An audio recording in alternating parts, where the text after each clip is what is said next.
Hello and welcome to the Planet on a Post-it podcast. I am Naomi Tucker and I am your host of this podcast. And welcome to season 2 of the podcast, episode 1. Very excited to be here. We are in the year 2020. We are in a new decade and we are moving forward. So I'm very excited here to be sitting in the second season with you. For those of you that have not heard the podcast, go back and binge listen to the episodes that we've had in the first season. We had some pretty amazing things that have occurred so far, had a few interviews. My favorite things are the interviews. I love talking with people and getting their take on leadership. And we had a few ladies that joined me last season, and it was super special because it was the first season. So definitely go back there and check that out. But I do trust that all of you are well in what you do. If you're not, I really sincerely hope that it gets better for you. And we are here. We are in 2020. So this is amazing. This is awesome. So today I wanted to chat a bit about the importance of setting boundaries. Now, many of you know that we have gotten into a new book club selection for our book club members. It is a wonderful book to start off with, and it is called Boundaries for Leaders by Henry Cloud. It is a very classic book. It is an oldie but a goodie. Most of you may know Henry Cloud by his work with the book Boundaries, which is a phenomenal book, and it really delves personally into boundaries that you set in your life. Boundaries for Leaders is a different spin because it really talks about setting boundaries from a leadership standpoint, working with your teams, and really getting the results that you need in your relationships and in your business. So that is what we're going to be focusing on while reading Boundaries with Leaders. The book club is going to be February 12th, and that's a Wednesday. It normally takes place on Facebook Live. For those of you that want to follow the discussions as we're getting through the book, definitely follow the event, which is on Facebook, and get involved in the discussion. If you're coming across any aha moment that you may have in the book, definitely post it. We like to just kind of encourage that conversation before we have the live discussion. So definitely do that. We're looking forward to reading this book, getting into it. You know, I have read this book before, but I am reading it again because it really is an essential staple, item to have on your bookshelf when you're looking at establishing those boundaries for the new year. So today we are going to be talking about the importance of setting boundaries. And before I do get started, I wanted to remind you that I would love it if you could rate, like, and share this podcast. I would love to be able to reach more people. And if this podcast is something that you do enjoy listening to, please pass that joy along to some others by sharing. I would really appreciate that. Recommend it, rate it, and just really look forward to getting your feedback, good or bad, so we can know what we can do to grow and to serve you as our listener.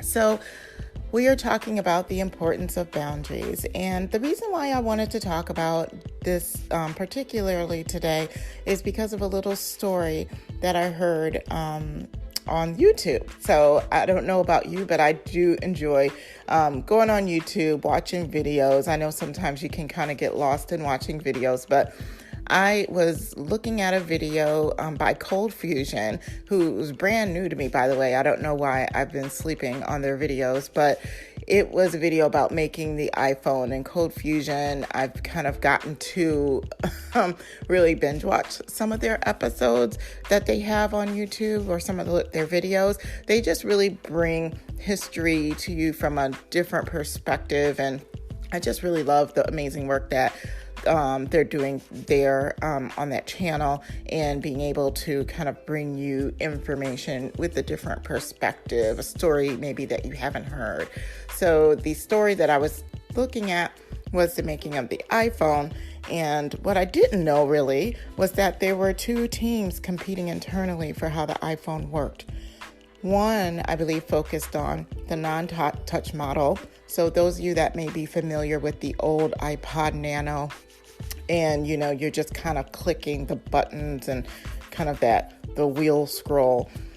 So one team was working on that type of model for the new iPhone, and the other focused on more of the touch screen, which we know today. So it isn't a we know exactly what they picked. They picked the touch screen, but it's interesting that there were two different teams, and so they were working very hard, tireless effort. They had an impossible time deadline, extreme limitations, and although in the end we had a beautiful product, we had the iPhone, the teams were stretched very, very far. So this video indicated that people quit, their health suffered, people got divorced, in their families were impacted, and that is a tremendous amount of sacrifice for this iPhone. So to me, I felt a little sad about that. No one really should have to lose their family, have a health trial because of their work. But you know what? That happens. That happens in work. Sometimes we get caught up in a season of busy and we don't protect ourselves, protect our families with boundaries, that sometimes it could have dire effects. So you wonder if the product is worth what the sacrifice was. And it has brought better life for everyone. The iPhone, right now, people can record podcasts on their iPhone. And so, obviously this invention has definitely made life better, but there is a tremendous amount of sacrifice that did go into it that shouldn't really be forgotten. So I'm sure if you ask these families, was it worth their families being split up for the iPhone, they would give you a different answer. And of course, we don't know the circumstances of these families because the state, they could have been in a, kind of a broken state before, or the relationships weren't as secure as they were moving through this season. But it really is a great example of boundary setting and ensuring that we do have boundaries set in our relationships, in our business, so that if we do have to move through these seasons of busy, that we are definitely protected, or the things that matter the most to us are protected. It also is a great example of how, as leaders, we should really keep our ears tuned in to what's happening on our teams, encouraging what their boundaries are, and, really helping them with that as they're going through a season of busy times. Because as a leader, I think you do not want to see another team member suffer with their families or having to quit their jobs because it got a little bit too intense. So those things were some learnings from that particular story. So I will put the link to that particular video in the show notes if I can for you, but I feel like it was a really great video and perspective that was offered. So I would encourage you to just, take a watch of that video and see what you think. And I would love to hear your feedback on any additional insights that you may have about that. But I wanted to transition to the book a bit. So in the book Boundaries that we are talking about, Henry Cloud really states that people's brains and hearts and minds are connected or are constructed to perform under certain conditions, certain dynamics. And so when these dynamics are present, they produce and thrive. So the people that you lead think, behave, and perform to their capacities. So when you have everything at an optimal level, your people will perform at their maximum capacity. But when these conditions are violated or not provided, then people cannot bring their visions or their plans to fruition.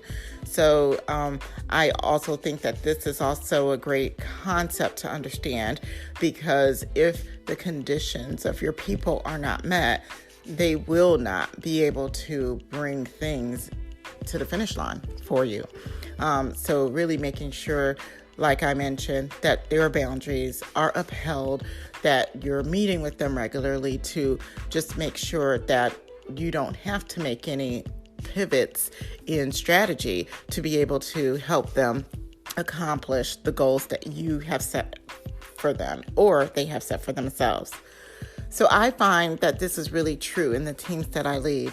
Everyone really has their unique set of differences. They have different ways to process, different ways they operate. They have different ways that they listen to the information that you give them, and some of them perceive and translate that differently to themselves. So you really have to, as a leader, really know what your team's hot buttons are, what their capacities are, so that not only so that you're aware of their boundaries, but of your own boundaries when you're interacting with them. So that's very important when you're working with teams. Setting boundaries for your team can also help them stay fixed in operating tasks that uphold the vision for your business. It helps give them parameters or even a helpful guide on how to move forward. So discuss what those boundaries are. Sometimes I feel as though people have boundaries, but the boundaries have to be like a secret thing. It doesn't have to be secret. If you have a certain boundary, if you can't come into work until a certain time, I feel like that's an open discussion. Have that discussion with your team member and see what kind of way that you can meet them with what they need in their lives. And that's how we can continue to move forward and understand each other, what each other's needs are, and be able to meet our goals. Each year, I find it's extremely helpful to discuss how you ended the year, the learnings that you had. We just got out of 2019. Did you really evaluate 2019 for yourself, for your teams, to say, how was my year? What did I accomplish in the year? Our teams like to think of, did we stretch ourselves enough? Did you give it your all? Are there certain projects you could have brought to the finish line? Are there certain things that you could have picked up along the way? Or did you stretch yourself too much? Did you stretch yourself too much to the point where you burnt out, where your team members burnt out? Those are very significant things to note, because you don't want to go into another year burning people out. And we want to set parameters in place, whether it be hiring new staff, whether it be some additional training, to be able to help the situation, your teams, even yourself, to be able to move through the seasons of pressure when they need to. So understanding your team's response to these questions and situations really can help you determine what your boundaries and what your goals should even be the next time around. And it doesn't mean that you have to kind of take that goal off the table. Sometimes it just means the how you get to the goal might be different. Instead of having it be one particular way, you try something different.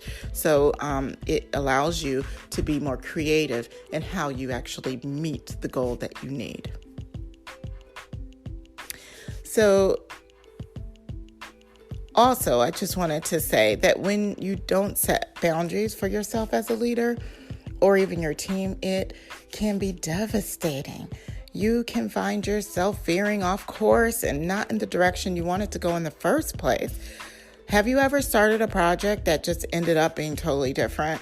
Now, I don't mean different in terms of, you started off one way, somebody thought of an awesome idea, and you innovated that idea and you came out in a better place, but it is the same goal, but a better place, better than you expected.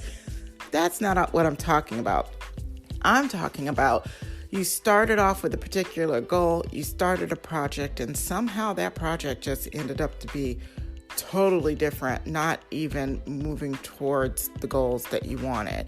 Sometimes that can cause a really major problem if you're not careful. So pay attention to your team, their particular needs, because not paying attention to those can also be just as harsh. So I think that just goes to just always checking in with your teams, knowing where they are, knowing where the status of your different projects are and what's happening to them.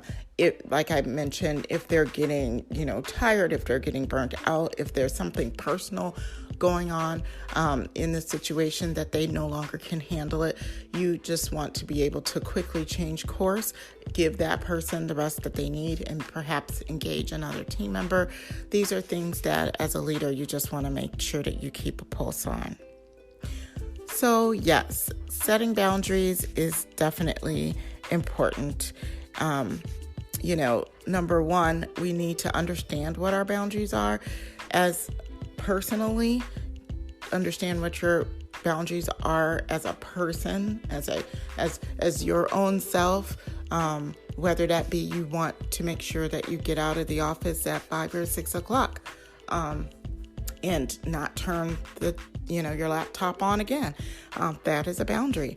Understand what they are personally to you, but then also understand what they are professionally, and understand the boundaries of your teams and respect those.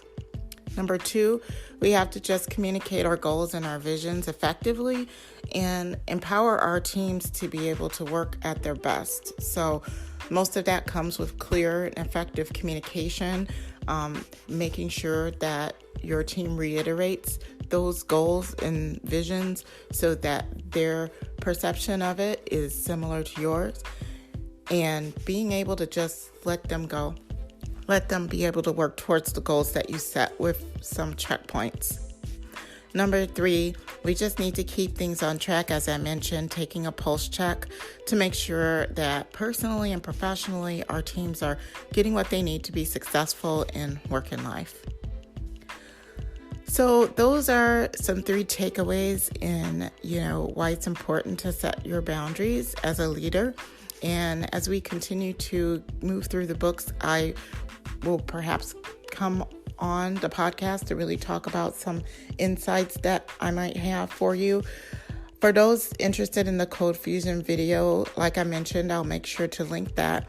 But I would really encourage you, if something inspired you in this podcast, I would encourage you to pick up a copy of Boundaries for Leaders. You can pick it up, Amazon is kind of like one of my favorite places. Pick it up at Amazon. Do Audible. You can also go to your local library, get an ebook or a copy of this, and read it along with us. Again, you have a full month to do it.